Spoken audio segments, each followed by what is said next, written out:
রুটি, তরকারি বা মুড়ি, আজকে টিফিনে কোনোটাই খাবো না, খাবো হচ্ছে ডালিয়া। তো ডালিয়া কার কার পছন্দের?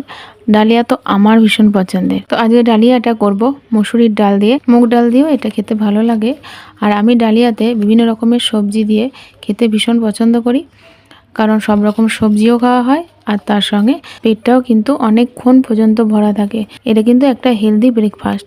তো যারা ওজন কমাতে চাইছো তারা কিন্তু এই ব্রেকফাস্টটা সকালে খেতেই পারো বা রাতে ডিনার হিসাবেও খেতে পারো। তো এখানে আমি এক বাটি ভর্তি করে নিয়েছি, আর ওপরে দিয়েছি সামান্য পেঁয়াজ কুচি, লঙ্কা কুচি আর দিয়েছি লেবুর রস।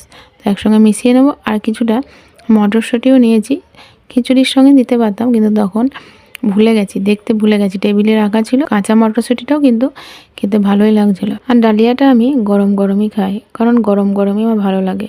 এই যে লঙ্কাটা খাবো, ঝাল লাগবে, আর ঝালের সঙ্গে যখন গরম খাবো তখন আরও ঝাল লাগবে। তো বেশ মুখের মধ্যে একটা দারুণ স্বাদের অনুভূতি হয়। তো বেশি ঝাল খাওয়া যে ঠিক নয় সেটা কিন্তু আমিও জানি। তো আমাকেও বাড়িতে সবাই খুবই বকে তার জন্য। কিন্তু কি করব, ঝাল কিন্তু একটা নেশার মতো। ঝাল যাদের খাওয়া অভ্যাস তারা ঠিক ঝালটা না খেলে খাবার খেতেই পারে না। তো আমিও ঠিক সেরকমই।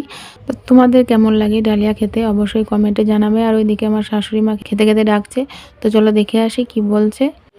আর এর মাঝখানে তোমাদেরকে জানাই অসংখ্য অসংখ্য ধন্যবাদ ভিডিওটা শেষ পর্যন্ত দেখার জন্য। আর ওইদিকে শাশুড়ি মাকে মিষ্টি দিয়ে এসেছিলাম, কিন্তু মিষ্টির সেরাটাও আমাকে চেয়েছিল, তো সেটা দিতে ভুলে গেছিলাম, তো সেটাই দিয়ে আসলাম।